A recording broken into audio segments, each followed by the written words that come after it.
Iya, kadang agak membingungkan ya. Kalau kita bicara mengasihi, firman Tuhan bilang bahkan musuh kita harus kita kasihi. Tapi ideal nggak sih anak Tuhan tuh punya musuh?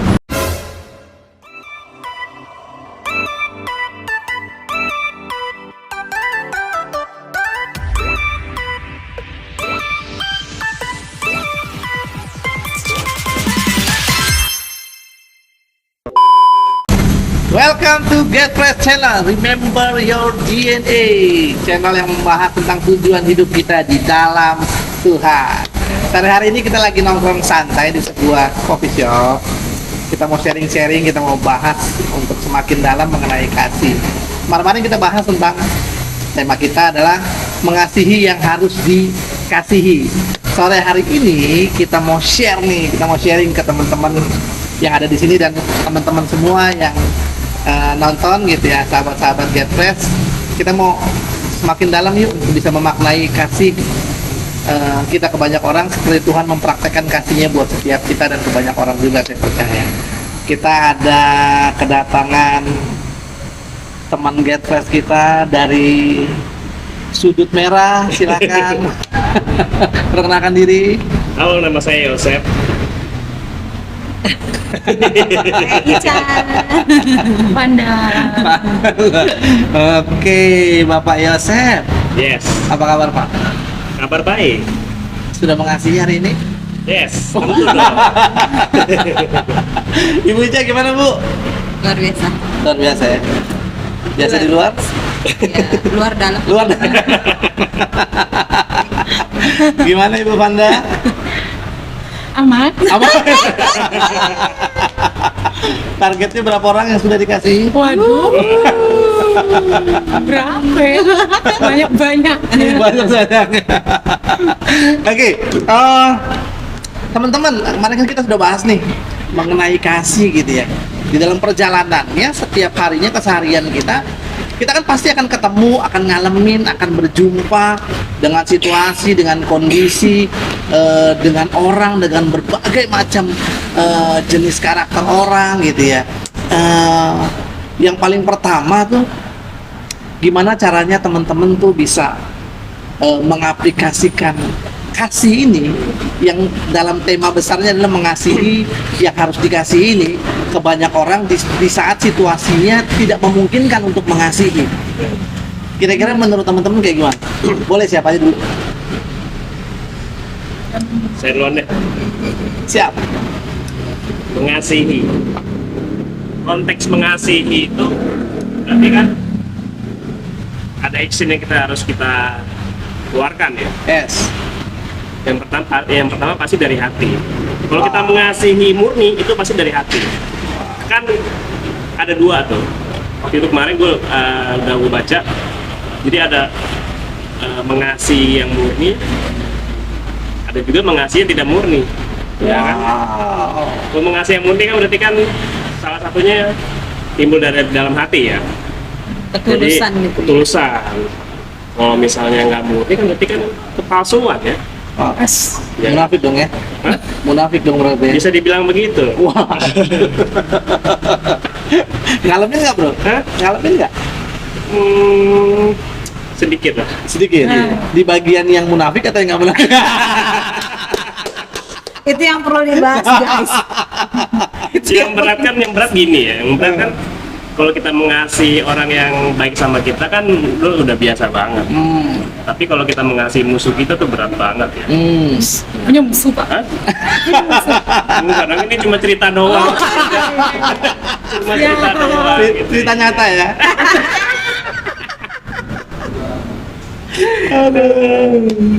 Iya, kadang agak membingungkan ya. Kalau kita bicara mengasihi, firman Tuhan bilang bahkan musuh kita harus kita kasihi. Tapi ideal nggak sih anak Tuhan tuh punya musuh? Iya nggak? Ideal nggak sih? Padahal firman Tuhan bilang nggak boleh berantem katanya. Gitu ya. Tapi firman Tuhan bilang jelas-jelas sekalipun itu musuh kita harus kita kasihi. Tapi pertanyaannya, ideal nggak sih anak Tuhan tuh punya musuh? Come on.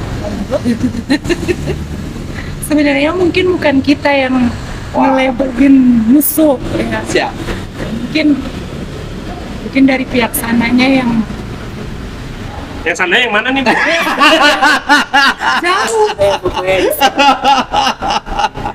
Karena kan nggak bisa, maksudnya mungkin semua orang suka atau seneng gitu kali ya Kak. Gitu. Jadi mungkin musuhnya itu bukan musuh yang gimana gitu kali ya, tapi lebih ke ya gitu, ada yang apa namanya, like, ada yang Dislike. ya gitu ya. Mungkin seperti itu kali ya. Iya. Benar. Dan itu juga maksudnya nggak kita paksain kan, Iya. maksudnya dengan cara kita berperilaku ada yang suka, ada yang nggak suka, dan itu ya umum sih terjadi di dunia nyata gitu. Tadi Oke. juga nambahin dikit tentang Siap. apa namanya, kasih itu gitu ya. Ya namanya kasih itu kan memberi ya gitu. Apa sih, berkorban gitu ya, namanya berkorban atau pengorbanan itu kan pasti sakit. Kalau belum sakit bahkan mungkin belum berkorban gitu loh Pak. Mungkin masih setengah-setengah, atau mungkin masih ada yang kita masih sayang-sayang atau apa gitu. Atau masih ya. di mulut kasih. Atau Belum di hati ya? Belum sampai di Sampai praktek. Iya. praktek gitu. Jadi kalau belum sakit yang kita, maksudnya gimana ya? Kalau yang lagi berkorban belum sakit tuh kayaknya belum gitu. Jadi emang memberi, berkorban gitu, apa yang mungkin kita, apa ya bahasanya, masih dekat gitu ya, belum kita lepas gitu loh bahasanya gitu. Berarti bisa nggak kalau kita bilang gitu? Berarti mengasihi itu sebenarnya menyangkal diri kali gitu ya. Betul. Atau yang dibilang mengasihi berarti harus memikul salib gitu. Betul. Iya kan? Iya. Betul. Betul kan? Betul. Karena sebenarnya apa ya, mungkin tanda kutip bentuk nyata mengasihi kita tuh sebenarnya bertolak belakang banget sama kita gitu. Maksudnya ini bukan gua banget gitu, tapi karena emang kebenarannya seperti itu, Harus role model kita juga, DNA kita ya. DNA kita describe itu ya harus seperti itu gitu. Wow, keren ya. Berarti memang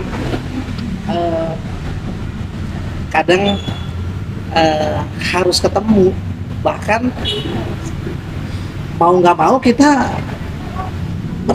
harus berhadapan dengan situasi-situasi di mana kita harus mengasihi yang mungkin dunia menganggap kebodohan waktu kita mengasihi. Iya. Tapi kita khususnya nih anak-anak Tuhan gitu ya, pelayan-pelayan Tuhan yang Christ in me kan, dan Christ in you gitu. Tuhan Yesus yang ada di dalam kita yang adalah kasih. Dia bukan punya kasih tapi dia adalah kasih. Itu kan harus terpancar. Terpancarnya lewat apa? Terpancarnya lewat pada waktu kita ketemu dengan situasi, kondisi, ketemu dengan pribadi yang harusnya kita nggak harus mengasihi, tapi kita kasih dia, kita mengasihi dia. Itu apa ya? Sebenarnya seperti kayak kita lagi penginjilan sih yang sejati sih menurut gue ya. Jadi kayak lu lagi nyampein firman tuh ke orang, walaupun lu nggak ngomong, tapi dengan tindakan lu, dengan senyum lu, dengan apa ya, sikap lu yang tetap baik, lu menyampaikan satu pesan yang luar biasa sih buat orang-orang. Benar nggak sih? Iya. Dan hari-hari ini kan memang yang dibutuhkan adalah keteladanan yang seperti itu ya, role model yang seperti itu tuh yang dunia cari hari-hari ini. Karena terlalu banyak sih teori-teori tentang kasih, dan saya percaya dunia juga tahu kasih. Ya. Dunia juga tahu mengasihi. Cuma yang saya percaya adalah biasanya dunia menawarkan limitnya, gitu ya. Ada batas di mana, oke, nggak apa-apa lah, ini masih bisa. Tapi lihat ya, satu kali lagi, dua kali lagi, atau tiga kali lagi, gue balas, gitu ya. Tapi di kekristenan, buat kita anak Tuhan, buat kita pelayan-pelayan Tuhan, mengasihi itu tanpa batas. Bahkan ya tadi Ica bilang harus ada sesuatu yang dikorbankan. Bener nggak? Dan itu apa ya? Aduh, tadi Vanda juga bilang kayaknya bukan gua banget nih gitu ya. Tapi saya percaya banget kalau ada kebenaran, di dalam kebenaran itu pasti memerdekakan setiap kita dari setiap keegoisan kita, dari setiap apapun yang kita bangun selama kita hidup. Tapi waktu kita ketemu dengan kebenaran, itu pasti dihancurin, dan kehendak Tuhan yang harus terjadi kan di dalam kehidupan kita. Wow, keren banget. Tapi saya tertarik masih tentang mengenai musuh, gitu ya. Idealnya kan memang harusnya gitu ya, anak-anak Tuhan tuh agak kikuk gitu ya kalau kita ngomong, oh kita punya musuh gitu.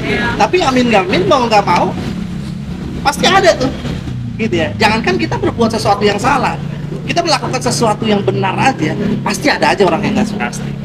Pasti ada aja orang yang nggak nggak seneng gitu atas apa yang kita lakuin. Tapi gue ingat satu ayat di Kisah Para Rasul gitu ya. Ini bicara, perikop itu bicara tentang cara hidup jemaat yang pertama. Kisah Para Rasul yang kedua, langsung kita ke ayat yang 47. Saya suka banget ayat ini. Dia bilang gini, sambil memuji Allah dan mereka disukai semua orang. Oke ya, saya ulang ya. Sambil memuji Allah dan mereka disukai semua orang, dan tiap-tiap hari Tuhan menambah jumlah mereka dengan orang yang diselamatkan. Kadang kalau baca ayat ini gitu ya, kayak enggak, bayangin ya, sambil memuji Allah dan mereka disukai semua orang. Pada realitanya kehidupan kita hari-hari ini, kira-kira, ini pengalaman teman-teman saya juga nih, kira-kira kita disukai semua orang nggak sih? Ada kenyataannya enggak ya? Nggak usah bisik-bisik juga nggak? Pada kenyataannya Pada realnya kan ya enggak ya. Haters ya. Netizen. oh nanti Ada yang pro, ada yang kontra. ada yang pro, ada yang kontra. Iya nggak sih? Iya. Kira-kira kita disukai semua orang nggak sih? Tapi ayat ini menarik loh. Sambil memuji Allah dan mereka disukai semua orang, dan tiap-tiap hari Tuhan menambah jumlah mereka dengan orang yang diselamatkan. Berarti kan gini ya, mereka memuji Allah, terus mereka disukai semua orang, dan Tuhan menambahkan jumlah mereka. Wow. Berarti kalau kita nggak disukai sama orang, nggak disukai sama semua orang, Tuhan nggak menambahkan jumlah kita. Nggak usah tahu. Jumlah apa nih? Nggak usah tambah ya. Nanti jadi gemuk kayak. Nggak sopan kalau melebihi kayak ini. Jadi saya segini aja. Ya nggak sih? Kira-kira gimana ya? Menurut teman-teman tuh maksudnya ayat ini apa sih? Bicara tentang apa ya kira-kira ya? Disukai semua. Aduh, berat banget. Berat banget ya? Disukai semua orang, dan sebenarnya label disukai itu ya bukan kita sih yang ngomong ya, Orang ya? orang lah. Atau Atau siapa? atau Tuhan? Tuhan. Iya. Saya dapetin gini loh. Kalau mereka cuma sekedar disukai semua orang dan cuma menyenangkan hati orang, kayaknya nggak ada kalimat selanjutnya bahwa Tuhan menambahkan jumlah mereka. Oke. Tapi kenapa Tuhan menambahkan jumlah mereka? Saya percaya karena mereka melakukan semua hal tentang Tuhan dan mereka disukai sama orang. Kenapa mereka disukai sama orang? Karena mereka melakukan agendanya Tuhan. Makanya dia punya apa ya? Punya kapasitas atau tanggung jawabnya Tuhan tambahin. Firman Tuhan bilang setia dalam perkara yang kecil, Tuhan tambahkan tanggung jawab yang besar kan? Setuju ya? Berarti saya percaya waktu di keadaan ini, kondisi ini, saya percaya gitu ya, rasul-rasul ini atau jemaat pertama ini gitu ya, mereka lagi melakukan semua hal tentang Tuhan. Sampai Tuhan lihat, wah, gitu ya, gua kasih nih tanggung jawab yang baru. Tanggung jawab yang baru apa? Karakter-karakter baru kan? Kita kedatangan 10 orang baru nih, 10 karakter baru teman-teman. Iya. 10 kebiasaan baru, 10 sikap yang baru. Pusing-pusing deh tuh. Baru 10 loh. Gimana 1000 ya? Bocah Wah. 3 aja di rumah. Oh, bocah 3 aja di rumah tuh. Udah Suami ini. bantu tapi ngeluh ya? Ah, Enggak. Bantu dong. Aduh. Jangan suka begitu. Iya dong. Nanti Bisa dipecat. Oh, suaminya tersinggung. Ya setuju ya. Ini menurut saya sih apa yang saya tangkap gitu ya, waktu saya pelajaran tentang jemaat mula-mula ini, karena menurut saya memang kayak nggak gila ya perjalanan gua sampai hari ini aja ikut Tuhan, melayani Tuhan gitu ya. Ada di pemuritan, ada di komunitas, ada di gereja gitu ya. Pasti ada aja sih yang nggak suka. Walaupun itu dia, walaupun kita melakukan sesuatu yang benar nih. Pasti ada aja yang apa ya? Yang julid gitu, kalau bahasa zaman sekarang mungkin julid gitu. Ya kan? Julid. Itu kan kayak ini ya Kak, sorry. Berarti bicara waktu ya. Kalau misalnya untuk disukai semua orang itu kan kadang nggak langsung jebret disukai gitu kan. Pasti ada aja tuh yang nggak suka, atau nanti ada juga yang netizen yang nggak ini. Tapi berjalannya waktu dengan apa yang kita lakukan gitu, kehendak Tuhan itu, ya akhirnya jadi bisa terbuka mungkin gitu ya. Maksudnya apa yang kita lakukan gitu pada perjalanannya gitu kan, karena maksudnya langsung disukain gitu kan kayaknya pada kenyataannya kan enggak juga kan gitu kan. Jadi ada jeda-jeda waktu yang proses itu loh Kak gitu. Ya. Menurut Bapak Yosef, Berat ini. ngalamin disukai dan tidak disukai dong. Waduh. Yang penting disukai istri. Oh, itu pasti dong. Harus itu disukai. Kemarin sih sempat konseling. Iya. Ini bukan di sini dong. Di mana? Di sana ya? Ya, seperti yang tadi awal gue bilang ya. Ya, kalau bilang anak Tuhan punya musuh, ya sekali lagi sebenarnya sih kitanya harus bebas dulu, ya kan? Kita harus bebas sama hati kita gitu. Di saat ada orang yang nggak suka sama kita, atau ada orang yang memfitnah kita, ada yang mengucilkan kita harus punya hati sebenarnya untuk yaitu kembali kepada DNA kita, kasihnya itu sendiri. Karena kalau bicara tentang kasih berarti kan firman Tuhan itu sendiri yang berbicara gitu, Tuhan sendiri, karena Tuhan itu kasih. Jadi kita harus, yang tadi kata Bu Panda bilang ya, Masih muda. Hah? Masih muda. Masih muda ya? Tidak harus ngikutin role modelnya. Wow. Iya, Wow. iya kan? Iya. Tapi harus apa ya? Kita harus punya dasar-dasar yang kuat sih, Bu. Kalau kita nggak punya dasar landasan yang kuat, kan dasar landasan yang kuat kita itu firman Tuhan itu sendiri ya. Wow. Kalau kita nggak punya landasan itu, kita pasti akan goyah. Ya kan? Nah, penting banget harus mempunyai dasar-dasar yang kuat supaya kita bisa mempraktekkan kasihnya itu. Ya. Sesuai dengan jargonnya kita gitu ya. Jargonnya kita itu kan remember your DNA gitu. Ya. Dimana kita tahu DNA kita jadi firman Tuhan. Ya. Gitu. Makanya kalau bicara tentang kasih, yang memang manusia diciptakan dengan semua sifat keilahian Allah kan. Sifat-sifatnya Allah. Salah satunya apa? Ya kasih itu sendiri. Kalau kita belajar dari Yohanes 3 ayat 16 gitu ya. Karena begitu besar kasih Allah akan dunia ini sehingga ia mengaruniakan anaknya yang tunggal. Saya kalau baca ini gitu ya, karena begitu besar kasih Allah akan dunia ini sehingga ia mengaruniakan. Berarti gitu, kasih itu harus ada real tindakannya, melakukan sesuatu, memberikan sesuatu, menganugerahkan sesuatu, bahkan skalanya adalah skala di mana apa ya, yang kayaknya paling penting banget gitu di hidup gua, kayaknya the one and only-nya di hidup gua tuh harus gua kasih ke banyak orang. Karena apa? Karena gua mengasihi, karena role model gua, Allah gua, Tuhan gua melakukan hal yang sama. Allah itu mengasihi manusia dengan mengaruniakan anaknya yang tunggal. Satu-satunya. Wow, satu-satunya. Berarti kalau dibilang sakit nggak sih? Sakit. Tapi saya selalu mengajarkan ke teman-teman gitu ya, ke banyak orang. Waktu ada orang yang menyakiti kita gitu ya, waktu ada orang yang kayaknya melakukan sesuatu yang nggak adil di hidup kita, kadang kita nggak boleh bohong juga sama Tuhan. Kadang kita ngomong sama Tuhan gitu ya, berdoa sama Tuhan, Tuhan ini sakit nih Tuhan, ini nggak enak nih. Karena kita harus apa ya?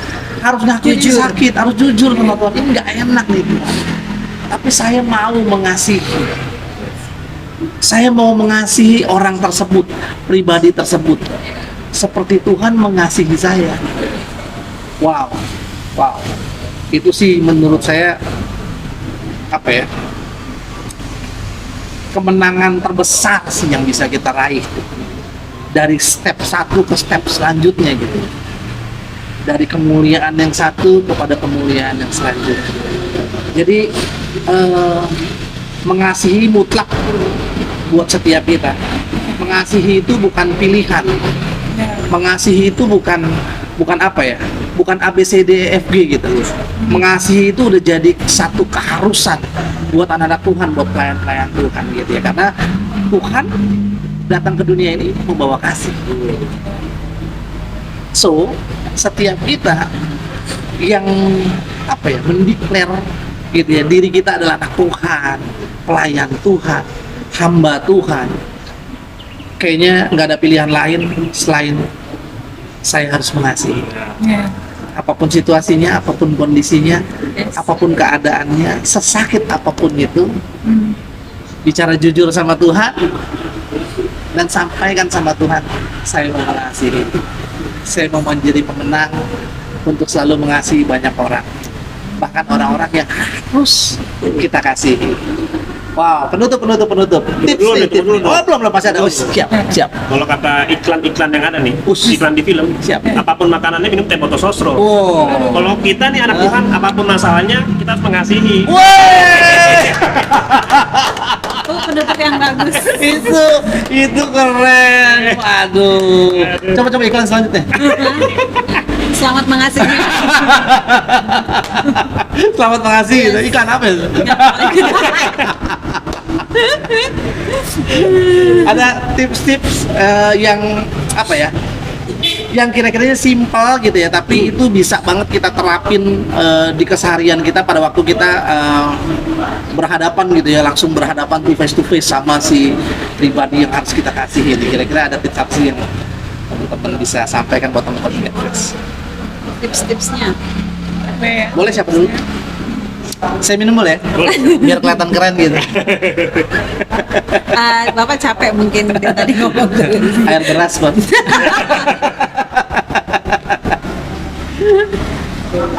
Tips-tipsnya kalau saya pengalamanku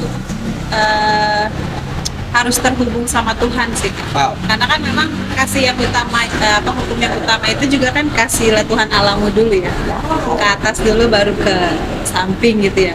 Nah, untuk kuat ke samping itu harus kuat ke atas gitu. Karena kalau kita kuat ke Tuhan gitu ya, hubungan kita sama Tuhan intim, kuat, secara otomatis menurutku ke belas ke bawahnya juga kita tahu caranya bagaimana kita mengasihi mereka. Dan bukan kuat, bukan gagah ya. Iya. Oleh karena Yes. Cuma karena Tuhan. Cuma karena Tuhan doang. Itu sih mungkin ya tipsnya. lanjut. Apa tipsnya? Tahu sih sebenarnya harus, karena hikmat yang Tuhan kasih ke kita itu, kalau menurutku nggak bakalan kita bisa mengerti, nggak bakalan kita bisa lakuin kalau kita nggak pernah ngobrol gitu loh sama Tuhan kita gitu, sama role model kita, sama panutan kita gitu. Kalaupun apa-apa yang harus kita lakuin ya back to Bible gitu ya. Walaupun mungkin aku pribadi juga masih bolong-bolong baca firman, tapi cobain guys, baca aja firman, kan udah ada di handphone masing-masing pastikan. Jadi ya stay connected sama Tuhan. Kalau kita bingung mesti gimana, kembali lagi coba baca gitu ya. Walaupun mungkin nanti kita nggak ngerti apa yang kita baca, aku percaya sih Tuhan kasih something lah Wow. buat kita gitu sih kali ya. Amin. Kalau menurut saya sih kita harus terkoneksi terus ya sama Tuhan. Karena kalau dibilang secara realnya kehidupan kita, kalau kita mengasihi musuh kita, kalau kita nggak punya dasar dan landasan kuat, itu susah berat. Makanya yang pertama yang harus simpulkan, kita harus mengasihi Tuhan dulu. Itu nomor satu. Kalau kita bisa mengasihi Tuhan dengan murni, pasti kita akan kesesama pasti akan sama. Wah, keren. Gitu Bapak ya. ada tips? Tadi saya udah banyak ngomong. Oh iya, Atau mau kasih tips lagi ya? terserah sih. Di bawah sih ada kantong kalau mau kasih tips. Oh tips itu ya. Beda. Oke. Salah, Oke. salah. Kalau saya gini. Dalam perjalanan sampai hari ini tuh banyak banget ngalamin hal di mana belajar, berusaha pada prosesnya bisa mengasihi yang kadang gitu ya, kadang wah gitu ya, susah banget gitu ya. Tapi percaya banget, saya selalu bilang jujur dulu sama diri sendiri, jujur dulu sama Tuhan bahwa ini sakit, ini nggak enak, ini tuh menyakitkan banget. Tapi saya mau belajar, tapi saya mau berusaha untuk saya bisa mengasihi. Saya percaya bukan kekuatan saya, bukan kegagahan saya, tapi ada roh Tuhan di dalam saya yang memampukan saya untuk bisa mengasihi. Karena saya percaya roh yang ada di dalam kita lebih besar dari roh yang ada di dalam dunia ini. So teman-teman, pesan dari kita semua, teman-teman di Get Fresh adalah sekali lagi mengasihi itu mutlak, mengasihi itu bukan pilihan. Mengasihi itu adalah suatu hal yang harus, kudu, mesti, have to, must to, untuk kita lakukan. Ke siapa? Ke banyak orang, khususnya orang-orang yang memang harus kita kasih. So, selamat mengasihi. Salam dari kita semua, teman-teman Get Fresh. Remember your DNA.